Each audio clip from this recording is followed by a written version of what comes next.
나는 전능하신 아버지 하나님 천지의 창조주를 믿습니다. 나는 그의 유일하신 아들 우리 주 예수 그리스도를 믿습니다. 그는 성령으로 잉태되어 동정녀 마리아에게 나시고 본디오 빌라도에게 고난을 받아 십자가에 못 박혀 죽으시고 장사된 지 사흘 만에 죽은 자 가운데서 다시 살아나셨으며 하늘에 오르시어 전능하신 아버지 하나님 우편에 앉아 계시다가 거기로부터 살아있는 자와 죽은 자를 심판하러 오십니다. 나는 성령을 믿으며 거룩한 공교회와 성도의 교제와 죄를 용서받는 것과 몸의 부활과 영생을 믿습니다. 아멘. 151장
지난밤도 평안하셨습니까? 오늘은 고난주간 둘째 날 새벽입니다.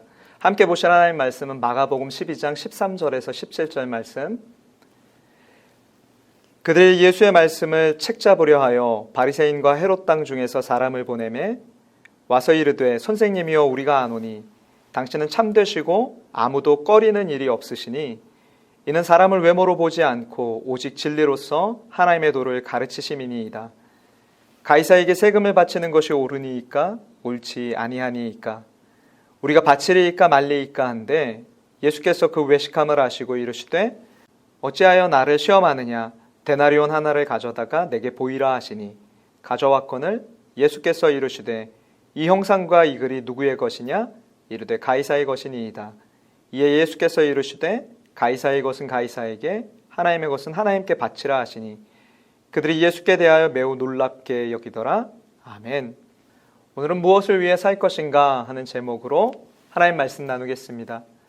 여러분, 예수님이 붙잡히고 미움받고 죽임당할 것을 아시면서도 예루살렘에 입성하셨어요. 그리고 가장 먼저 하신 일이 성전을 깨끗하게 하신 사건입니다. 그리고 이제 사람들의 잘못된 생각을 바로잡고 그들의 마음을 깨끗하게 하기 위해서 많이 가르치시고 대화도 많이 하셨습니다. 그럼에도 불구하고 주님의 그 깨우쳐 주시려 하는 대화를 듣고서도 주님을 미워하는 자들의 미움은 점점 더 커가고 있었죠. 오늘 본문 말씀도 보면 그들이 유대 종교 지도자들이 예수님의 말씀을 책잡으려고 그 함정에 빠뜨려는 의도를 가지고 바리새인과 헤롯 땅 중에서 사람을 보냈다라고 시작하고 있습니다. 당시에 바리새인과 헤롯 땅은 정치적으로 전혀 반대되는 입장에 있던 인물들이었습니다. 특별히 세금 문제에 대해서 바리새파는 세금을 내지 말아야 한다는 입장이었고 헤롯 땅은 세금을 찬성하는 입장이었습니다. 바로 바리새파가 세금을 반대했던 이유는 그들은 율법을 중요시했는데 로마는 율법을 모르는 이방 정부였어요. 그런데 그뿐만 아니라 그들이 세금으로 걷는 데나리온에는 가이사라는 로마 황제의 형상이 새겨져 있었는데 그 형상을 중심으로 둘레에 신 아우구스투스의 아들이라는 문구가 새겨져 있었습니다.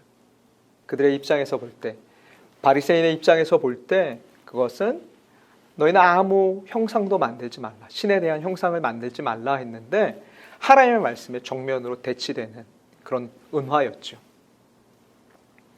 그래서 세금 내는 것을 매우 싫어했어요. 그런데 반대로 헤롯 땅은 우리나라 친일파와 같아서 로마 정부와 손잡고 권력을 나눠 먹던 인물들이었습니다. 그러니 로마 정부의 세금 내는 것을 찬성했어요. 로마 정부가 잘 돼야 자기들이 지금 잡고 있는 그런 당원으로서의 위치도 유지될 수 있기 때문에. 이렇게 정치적으로 전혀 반대되는 두 무리가 예수님을 죽이고자 하는 일에 한마음이 되어서 예수님을 찾아왔어요. 그리고 세금에 관한 질문으로 예수님을 함정에 빠뜨립니다.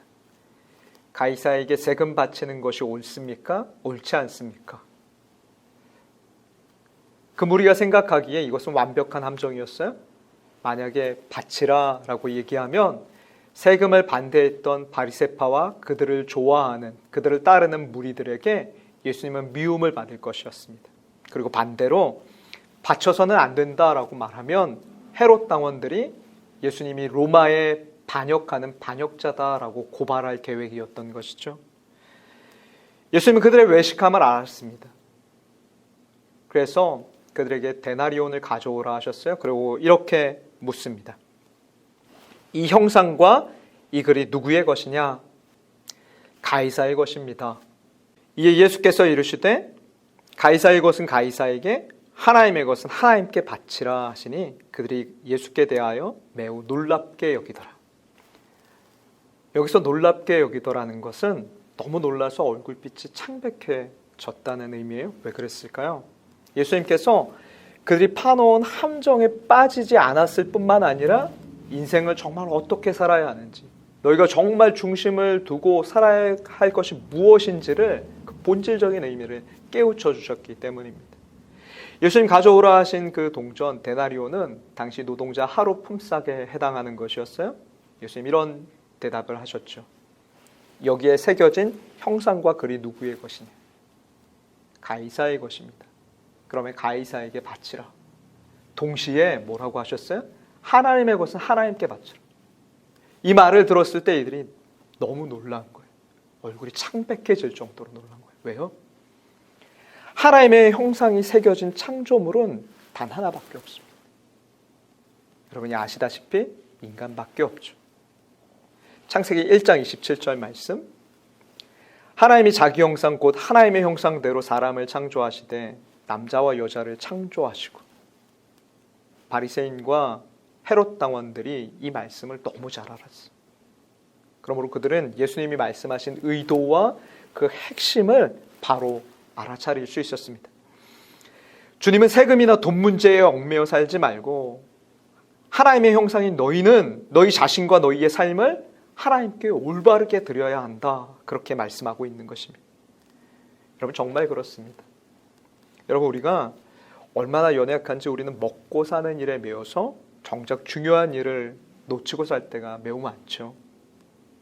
세금을 적게 내고 많이 내는 문제에 대해서는 굉장히 민감하게 반응하지만 내 삶을 어떻게 하면 하나님께 올바르게 드리며 살 수 있는지에 대해서 그 일에 대해서는 신앙의 연수와 상관없이 별 관심이 없이 우리는 살아갑니다.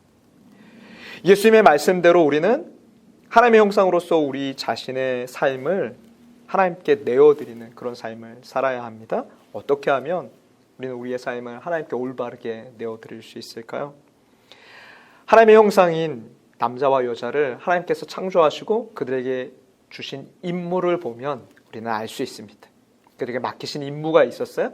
창세기 2장 15절. 여호와 하나님이 그 사람을 이끌어 에덴 동산에 두어 그것을 경작하며 지키게 하시고, 여러분 여기서 두어라는 말에 주목하십시오. 여러분이 오늘 있는 그 자리가 하나님께서 두신 자리입니다. 하나님께서 아담과 하와를 에덴 동산에 두셨어요. 무엇을 위해서요? 그것을 맡아 돌보라고. 저와 여러분을 한국 땅에 태어나게 하셨어요. 바로 그 부모님 밑에서 태어나게 하셨어요. 그리고 바로 그 배우자를 만나 결혼하게 하셨습니다. 그리고 오늘 이곳에 여기에 살게 하신 이유가 있어요? 있는 곳에서 불평하고 주저앉고 실증내며 살라고 두신 것 아니에요. 내가 있으므로 그곳이 열매 맺고 또 아름답게 꽃피고 또 땀 흘려 경작하며 그곳을 잘 지키며 맡겨주신 것을 잘 경작하며 살 수 있도록 하나님께서 맡기신 자리입니다. 그것이 우리는 때로 버겁게 느껴지기도 하고 힘들게 느껴질 수도 있습니다. 그러나 여러분이 할 수 있기 때문에 하나님께서 여러분을 그곳에 두신 것입니다. 우리가 이 사실을 기억한다면 우리 생이 고달프고 또 힘들어도 낙심하지 않을 수 있어요. 함부로 낭비하지도 않습니다. 그리고 오늘 내가 있는 이곳에 이렇게 살고 있는 것이 하나님의 포석임을 우리가 알 때 우리는 용기 내서 하나님의 계획이 있음을 알 때 용기 내서 이 모든 어려움들을 헤쳐나갈 수 있는 것이죠. 이 고난주간 둘째 날 새벽 우리는 예수님의 가르침을 배웁니다. 주님은 붙잡히고 미움받고 죽임당할 것을 알면서도 하나님께서 두신 그 자리에서 예루살렘 성에 입성하셨어요. 그리고 성전을 깨끗하게 하시고 사람들의 마음을 깨끗하게 하셨습니다. 그들의 잘못된 생각을 깨우쳐 주셨어요. 그리고 자신에게 맡겨주신 사명을 묵묵히 고난의 자리일지라도 그 길을 걸어가셨습니다. 오늘 주께서 우리에게 주신 가르침을 여러분 기억하십시다.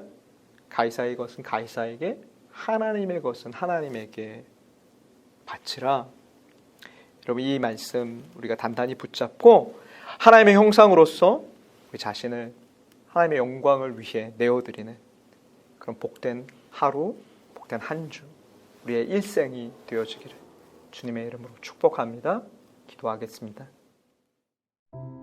하나님 아버지, 우리 마음을 아시는 주님께서 오늘 우리를 이곳에 두어 살게 하심을 감사합니다. 불평하며 살지 않겠습니다. 감사하며 살겠습니다. 오늘 내게 맡겨두신 일이 있음을 깨닫고 예수님이 맡겨주신 그 길에서 묵묵히 걸으셨던 것처럼 우리도 묵묵히 맡겨진 자리에서 하나님의 영광을 위해 살도록 인도해 주옵소서. 예수님의 이름으로 기도합니다. 아멘.